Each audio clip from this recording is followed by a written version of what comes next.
In this morning's New Zealand Herald headlines, witnesses describe fire shooting from aircraft after bird strike, death threats aimed at Auckland Uni after segregation claims, and how the government's paving the way for granny flats in backyards. Atamarie, I'm Sherry Kinnear. It's Tuesday, the 18th of June. A suspected bird strike has left Melbourne-bound passengers in Invercargill overnight after an emergency landing. The Virgin Australia flight experienced the problem on departure from Queenstown just on 6 p.m. yesterday. Video footage shows flames coming from an engine and witnesses report hearing loud bangs on takeoff. Any fire appeared to have gone out by its arrival. All 73 passengers were given accommodation and transport for the night, while arrangements were made to get them to Australia.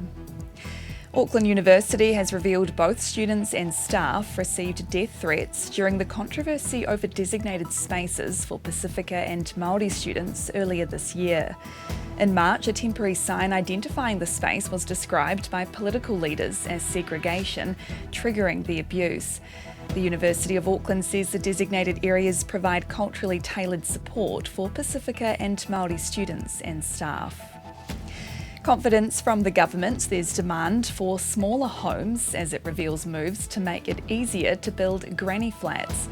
The government has released a discussion document proposing changes to the Building Act and Resource Management System.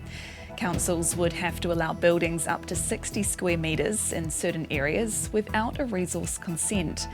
RMA Reform Minister Chris Bishop says there'll be safeguards to ensure granny flats continue to meet building quality expectations. We want these to be safe, healthy and durable homes. Consultation is open now until the 12th of August. Final policy decisions will be made after that, and we expect legislative changes to be in place by mid next year. The Prime Minister will be looking to shift the narrative during the second day of his trip to Japan. The broken-down Defence Force plane has so far dominated matters, but Chris Luxon will be keen to move on. He's signing a launch agreement with Rocket Lab today, with founder Sir Peter Beck part of the business delegation visiting the country. And despite New Zealanders feeling the cost of living pinch, they're doing better than many others in the rest of the world. Mercer's Cost of Living City Ranking for 2024 reveals Auckland and Wellington rank at the lower end of the list. Sydney is the costliest city in the Pacific region. Hong Kong retains the top spot, followed by Singapore. And those are the latest New Zealand Herald headlines. For more news worth knowing, head to nzherald.co.nz. Kia pai te rā. Thanks for checking out our YouTube channel. To stay up to date with all the latest news from the New Zealand Herald, click the subscribe button below or check out one of the videos here, and head over to nzherald.co.nz for more details on these stories and more.